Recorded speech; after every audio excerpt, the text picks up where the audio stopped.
চির নতুনের খাতায় পুরাতন যেমন আঁচড় কাটে এক স্মৃতিমধুরভাবে, ঠিক তেরকম কিছু পুরনো স্বাদ বারবার ফিরে আসে আমাদের মনে। আর তাই আজ আমাদের ঘরের রান্নাঘরে মুগ ডাল দিয়ে মাছের মাথা। শুকনো খোলায় মুগ ডাল ভেজে নিয়ে তার মধ্যে জল দিয়ে ফুটতে দেওয়া হলো। মাছের মাথায় মাখিয়ে নেওয়া হলো নুন হলুদ।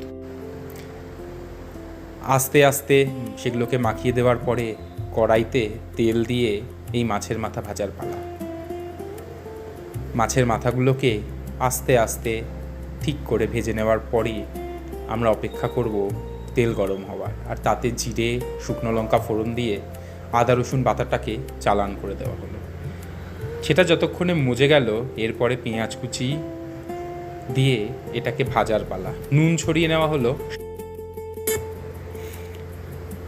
এরপর আস্তে আস্তে জিরে ধনে হলুদ দিয়ে কাশ্মীরি লঙ্কা ছড়িয়ে কষিয়ে তেল ছাড়া অবধি অপেক্ষা করলাম। এরপর আর কি সেই ভেজে রাখা মাছের মাথা আর সেদ্ধ হওয়া ডাল আর অল্প জল দিয়ে ফোটার পালা।